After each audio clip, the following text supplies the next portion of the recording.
लोकशाही मराठी आणि रुद्र यांनी केलेला अंदाज एक्झिट पोल तंतोतंत खरा ठरलेला आहे। अन्य वाहिन्या आणि संस्थांच्या सर्वेक्षणात लोकशाही मराठी अव्वल आहे।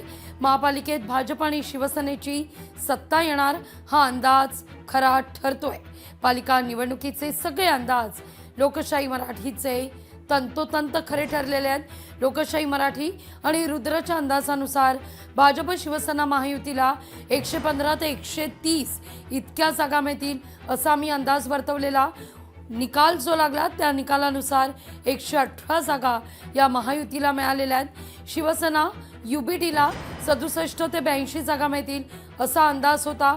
त्या अनुषंगाने 72 जागा या मिळालेल्या आहेत। तर काँग्रेस भवियाला 22 ते 27 जागा मिळतील असा अंदाज होता, तर 34 जागा या मिळालेल्या आहेत। मातोश्रीवर उद्धव ठाकरेंनी विजयी उमेदवारांचं अभिनंदन केलंय, कौतुक केलंय। सगळ्या विजयी उमेदवारांना मानाचा मुजरा असं उद्धव ठाकरे म्हणतायत। साम दाम दंडभेद या यंत्रणेचा दुरुपयोग झाला असं उद्धव ठाकरे यांचं वक्तव्य आहे। भारतीय जनता पक्ष हा फक्त कागदावरती राहिलेला आहे, जमिनीवरती राहिलेला नाही। कारण सर्व साम दाम दंडभेद, लालूच, आमिष, यंत्रणेचा दुरुपयोग हे सगळे प्रकार त्यांनी केले।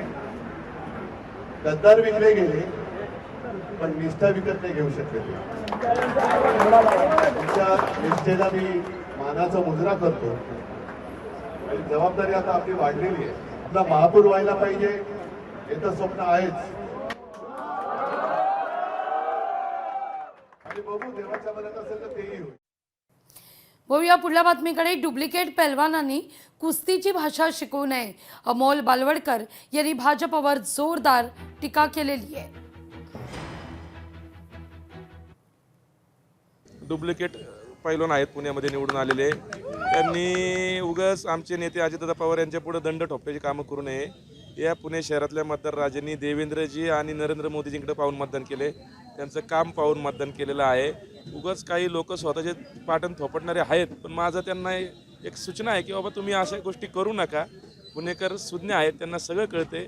तुमच्याकडे बघून कोणी मतदान नाही केलेलं, त्यामुळे तुम्ही स्वतःची पाटण उगाच स्वतः बुडून घेऊ नका। लोकशाही मराठी ऐका, पहा, जागरूक रहा।